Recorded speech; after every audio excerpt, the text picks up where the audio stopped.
Hello and welcome to Playing Away, the show where we speak to volunteers, players and staff members from our upcoming opponents to get to know more about them and what to expect on our away days around the North West Counties Premier League. My name's Johnny Greenhalgh and today's guest is Frank Hughes, Chairman of Skelmersdale United. But before I bring Frank on, I just want to let you know about some fixture changes. The Pilkington game at Gig Lane will now be on November the 28th, and unfortunately, Wythenshawe on the 5th of December has been postponed due to their progress in the Cup and will be rearranged as soon as possible. All tickets from the original dates will remain valid. Speaking of rearranged games, the next round of the Macron Cup will take place on Saturday the 16th of December, meaning our home tie against Barnoldswick will now be rearranged. We will face the winner of Holker Old Boys and Charnock Richard. Well, speaking of the Macron Cup, what a relief on Saturday. Whew! Sam Ashton, penalty hero. We'll let you know about ticketing arrangements for the next round as soon as they are available. We have got some new merch lines available from Hope and Glory. Get your orders in for Christmas. Get these nice items here that are flashing up on the screen. And there is a Christmas draw. Get yourself a chance to win a car. I'll give you some more details about that after the show. So without any further ado, Frank, welcome to Playing Away. How are you doing? Not so bad. Not so bad yourself. Brilliant, thank you. All the better for coming back and doing the first episode of this show with your good self. So thank you very much for agreeing to do it. I'm honoured. So I'll get cracking straight into it. Can you introduce yourself and tell us a bit about your role at Skelmersdale? Well, I'm Frank Hughes. I'm chairman of Skelmersdale United Football Club. So that entails everything really about doing everything at the ground. You do a bit of everything, bit of writing, bit of program, notes, all kinds, looking after the gate, selling programs. Depends what job occurs on the day, who turns up and who doesn't. A man of many talents then. Well, I'd like to think so, yeah. Sad way.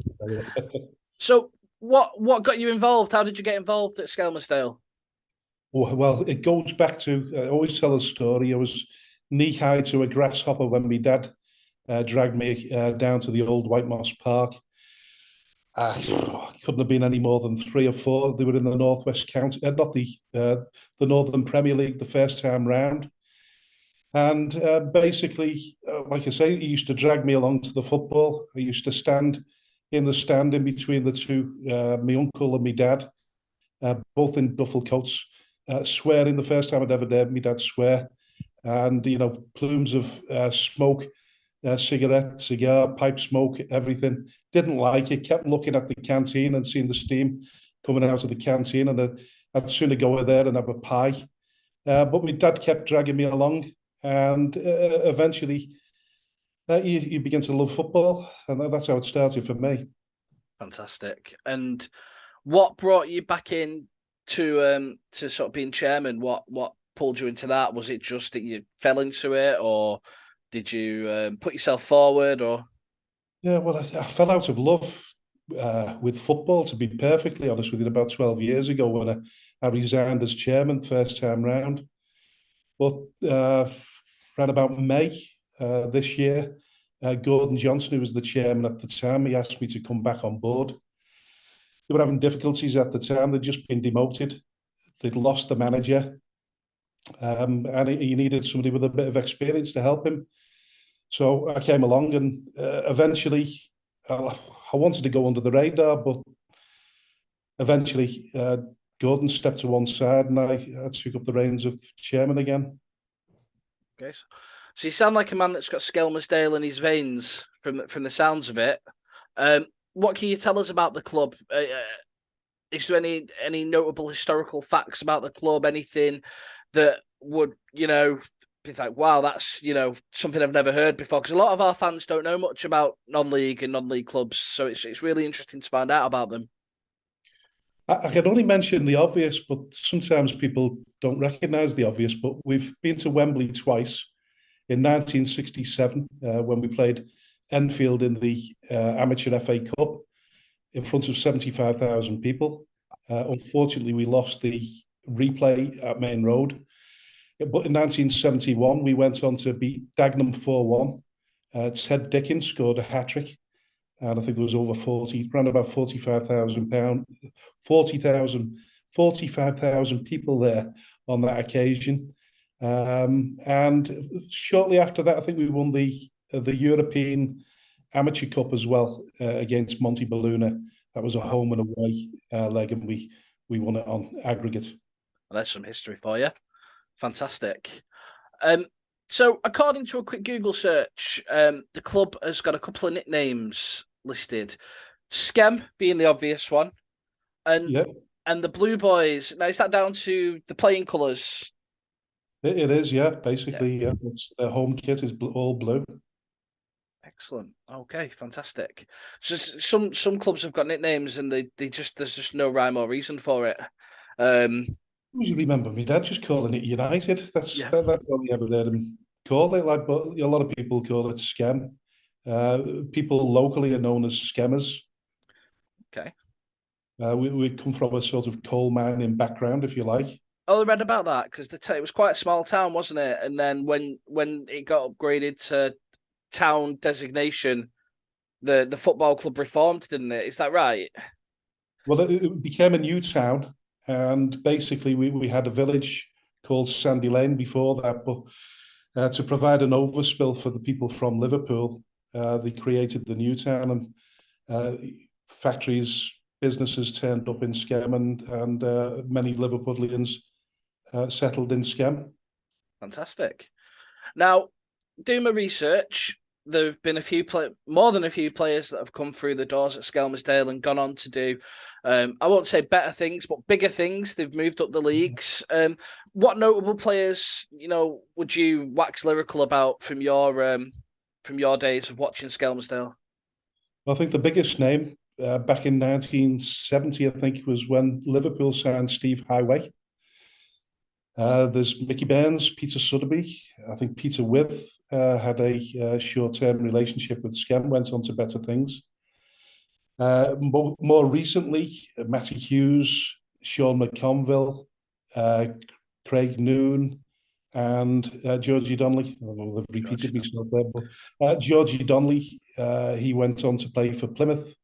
Craig Noon went on to play in the Premiership at Cardiff for a season. And Sean McConville is still doing the business at Accrington Stanley. I think he's on over 300 appearances for Accrington at the moment, McConville. Yeah, he's done extremely well. And he was the first player I ever sold to the Football League in my first stint as chairman. And I sold him for the pricely sum of £7,500. So all money in the coffers at the end of the day. All money in the coffers at the end of the day, but what a bargain. So reminds me of us picking up Mark Carter back in the day. I think we paid about 15 grand for him or something like that it might have been Chester.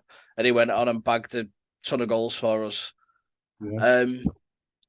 So coming on to this season, you come down from the MPL. It's probably not been going the way you wanted it, not smooth sailing, but it does seem like you're going through a bit of a period of transformation with the new manager in the building. He's looking to settle his squad. Do you see an upturn in performance over the coming weeks? I know you got a late draw at the weekend, didn't you? With two now back-to-back late draws since Pascal got back from Guadeloupe. We leave it till the injury time before we played really well in the last two games. Arguably should have won both games. Almost lost both. So when we've got the last minute equaliser, it's felt like a victory. Yeah. What Pascal does bring to the team is high energy, attractive football, exciting, attacking football, and hopefully that will get us the points on board that we need to get out of from that bottom position. And I believe there's only one team going down at the end of this season, which might be it'll be a bit of a lifeline for us if we can get the points in the bag. We're certainly way off. I think we're at, how many points are we? 9 points behind Squires Gate at the moment. It's a difficult task, but Pascal, I think, is the man to do the job. The difficult team to chase as well, Squires Gate. Luke's they're very they'll scrap for the points, and towards the end of the season, Luke Evans will from playing them and meeting them a couple of times, they they do seem to just clutch on. I actually describe it as a false bottom at the moment. The league is quite false at the bottom because there's a lot of transition going on between a lot of teams. Squires Gate, I think, have made signings. Glossop North End have changed the manager and they brought in new signings as well. Bearsco about to appoint a new manager, so things could change there. And of course, we've made the changes. There's Yeah, been a slight upturn in results. We've got a win and 2 draws under Pascal. So there's a lot of positives for Skem, but it is a bit of a false bottom. And maybe, one or two of those other teams just slightly above there might get dragged into the relegation zone thinking they're quite safe at the moment. I oh, don't know. definitely. I mean, from past experiences last season and this season, I'll always say to everybody, on the day, anybody can beat anybody in this league. There's no two ways of saying it. Anybody can take the game on the day. It's Definitely. a very, very, very hard league to get out of. I think we beat Barnoldswick 4-1. And well, we did beat them 4-1, but I think they were around about third place at the time. So, like I say, false bottom. Yeah, definitely. So on to your new manager. What's it like having Pascal Chimbonda in the building? I bet the players love it, don't they? Yeah, I mean, obviously there's a lot to get used to. He's brought an awful lot of his own players in from his academy side. So it's been an interesting transition, if nothing else. And but he's a very exciting, charismatic character, and he's brought an awful lot of interest to the club. And we've spent an awful lot of time, talking to reporters, radio, Sky Sports, Granada reports last week. So it's brought an awful lot of promotion to the club. It's promoted the club in a positive way, considering that, like you say, we got demoted at the end of last season because we failed the FIFA bounce test at JMO.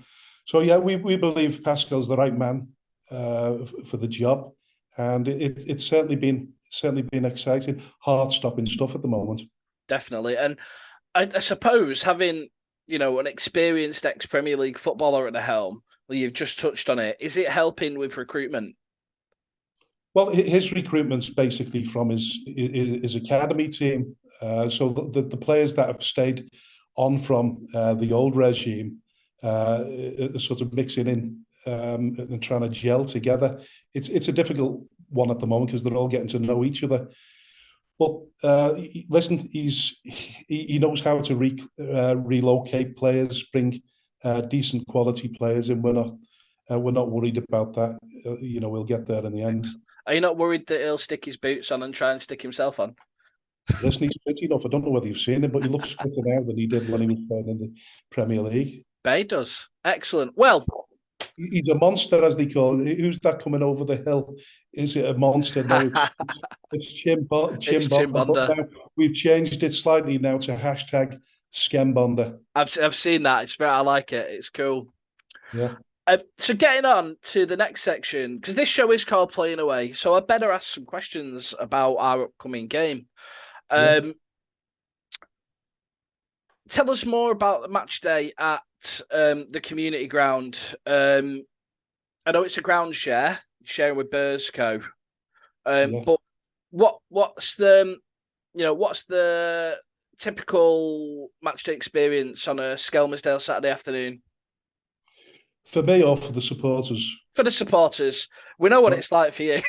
Oh, it's hard work. It's hard work for me and my co-directors. It's a really difficult day out. I bet you don't stop. I bet you Well, don't. we've had an away game, you see, so we got really excited. We were at Pilkington on Saturday, so it was great to be away for a change. Have a rest. Typically, not half. We need it as well. But for a typical home supporter, we've got what we call the Skem Ultras, fondly called the Skem Ultras, and what their match day experience is. They'll come along to Bearsco from Skem, and they'll probably go into the bridge which is on the corner of the road as you're turning into the ground.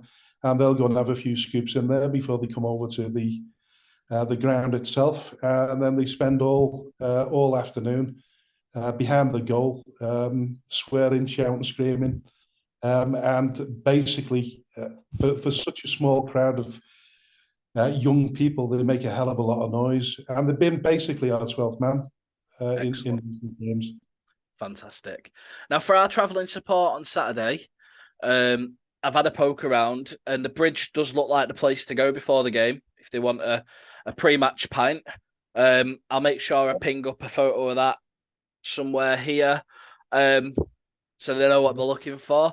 But also got the clubhouse itself on the ground, and it's a fabulous clubhouse. It's recently been done up, so anybody that's been down to the community ground, I think it's only roughly about a month it's been up and running properly. It's a lovely little clubhouse, well run. I was going to say, last time I came, they didn't have one. It was just a pop-up bar outside. Yeah, we've still got the pop-up bar. So you've got a turnstile, and it's a very old-fashioned turnstile. It hasn't got a pedal or a whatever you call it, the revolving whatchamacallit, for a better word, for want of a better word. But so there's that. They have a canteen where you can buy all the usual grub. They do have a pop-up bar next door to that. And of course, now they have the new clubhouse, which is, like I say, second to none. It's beautiful, and it's got great views from there over the pitch. Fantastic. Now, I've got some quick fire questions for you. Mm-hmm. Let's see if you can answer these ones for the fans. So, can they have a pie? Can they have a pie? Is there a pie? Oh, right, crikey. You know what? You've caught me on the hop there, because I don't know whether you can have a pie or not. I should have done all this research. I think they pretty much do everything. If not, if anything, they probably do too much. Some grounds don't have them. Some grounds just have a burger or a hot dog, or or some have a chili on. But yeah. Well, it was always my downfall, the pies. Yeah. That's why I'm such a big lad, like But I try to keep off them. That's why I do this. Sorry, go on. That's why I do this, and I don't play the pies. I don't spend an awful lot of time around the canteen just to keep myself in check. Otherwise, I'll put another 2 or 3 stone on. So I tend to keep away from that. But listen, the hospitality, by the way, is second to none at Bearscough at half time, pre-match, half time, and then at the end of the game, it's second to none. Fantastic. Do you do a match day programme? Yes, we do. And an important question for you, really. I was going to ask I was talking to your chairman today, Marcel, and I forgot to ask him how many programmes he thinks we need printing. I don't know whether you're big on programmes there at Bury or not. They do like them. What I'll do is I'll make a note of that, and I will contact Marcel to drop you a line after. And how much is a programme? £2, I think, yeah. £2. Fantastic. Parking's difficult. Very, very difficult, to be honest with you. And I'm going to be careful what I say here, because I could mention free parking at a supermarket, but I won't mention the name. But you'd have to be careful. I think they'll be on it. Situation. Yeah, what we are trying to do at the moment is look for alternative parking. Somewhere maybe a little just further away from the ground. There's no parking for supporters actually on the ground itself. There is outside. It's quite tight, isn't it? It's quite tight when you come into the ground, if I remember rightly. There's a new housing estate there, and there's an old club called the Barons, which is closed down. You've got a sports centre to one side. There are industrial estates close by. So I would imagine it would be easier to park in those areas, but parking isn't the greatest. But I believe there's a train station right outside the ground. Yeah, called the Bridge. Is it I don't know which train station it is. Bearscough. There's 2 stations in Bearscough, but the one that takes you directly from Manchester drops you off right by the Bridge pub. There you go, Shakers. Get the train, and then you can drink more beer. Yeah. That would be music to Paul Gilchrist's ears. There we go. He's the owner of Bearscope Football Club. Fantastic. Right, onto the game itself. Yeah. What sort of game are you expecting on Saturday? Crikey, I don't know. Well, I'm expecting to win. Listen, no, I'm not expecting to win at all, to be perfectly honest with you. But I want to win. We all want to win. I don't know. It's going to be a difficult one because obviously your manager will be looking at our past results and the fact that we've only won 2 games and drawn 2. So that you'll be taking an awful lot of confidence from that, I would imagine. But like we've mentioned before, there is a change of players and management, so there'll be it'll be a different game. Yeah. I would imagine on the day, but it'll be exciting football. I don't know what brand of football you play. I haven't had a chance to have a look at your matches online yet, but we play attacking, exciting football. And I'm not gonna say sometimes that'll leave us wide open at the back, like, but we're working on it. So you've got a lot of players come in. You've had a lot of players go. Fan favourites, who's the one to watch?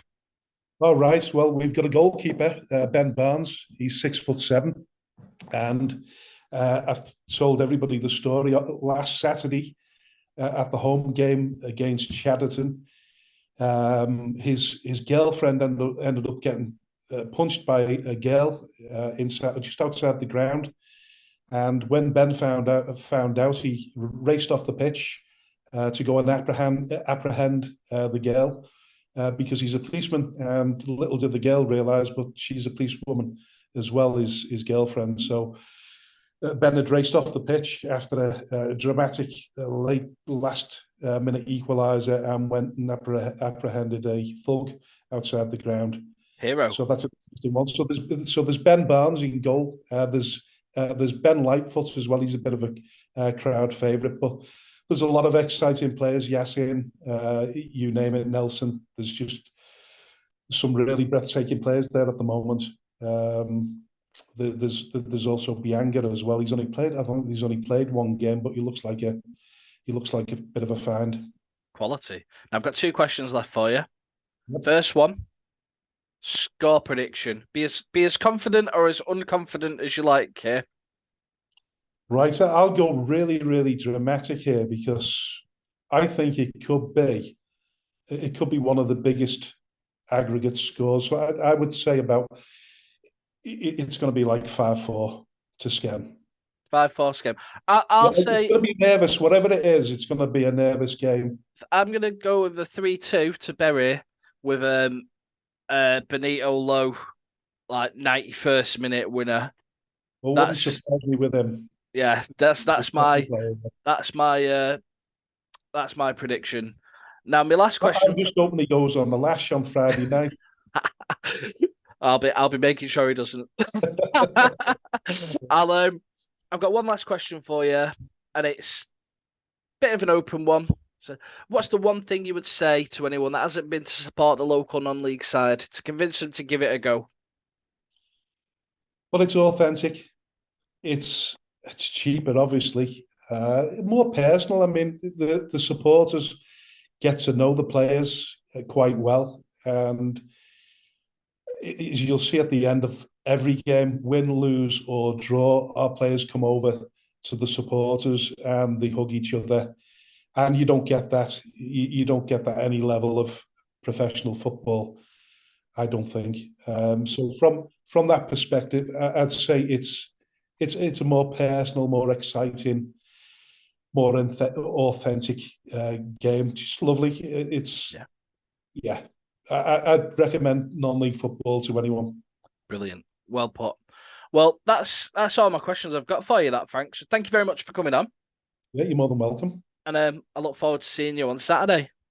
Yeah, definitely. Just let us know when you get there, and I'll invite you up to hospitality for a drink. Once again, a huge thank you to Frank for coming on the show and speaking to us. Look forward to meeting him on Saturday and having a great away day at the community ground this Saturday. Now, links to all the merch we spoke about before the game will be in the description below. And about that car. Now, I've got some details. I'm going to read it to you because there's quite a lot on offer. But in association with our sponsors, BCC Hyundai, we bring to you the Crossbar Challenge. Now, for £2 a raffle ticket, you'll be in with your chance to win a whole host of prizes. The first prize winner will win a guaranteed £1,000 cash with the opportunity to win a brand new Hyundai car worth in excess of £24,000 by taking on the Hyundai Crossbar Challenge. If that winner hits the crossbar from the halfway line, the car is yours. There is also a whole other host of prizes on offer, including a Dell laptop from Pulsar Computing, a Chadwick's of Berry Christmas hamper, a £10 turkey donated by MR Cook Butchers of Edenfield, a 3-course meal for 2 with wine donated by the Cheers Bar in Berry, 4 bottles of spirits donated by Molson Coors, 4 tickets for the eye-level suite for a match of your choice this season, 1 adult season ticket for next season, Bury FC home and away shirts, 4 tickets for the Lancashire County Championship game at Lancashire Cricket Club, a Lancashire Cricket Club signed bat for the 23-24 squad, an oil filter change and a valet from BCC Hyundai, a £100 Anthony for hair voucher, and a £100 worth of Bohemia luxury hair products. Tickets will be on sale until Sunday the 17th of December, and the draw will take place Monday the 18th, with the prize winners being notified following the draw, and a link to purchase a ticket for the draw will be in the description below, and look out for that on social media. This was episode 1. I hope you enjoyed it. Be back for episode 2 soon. I'm Johnny. See you later.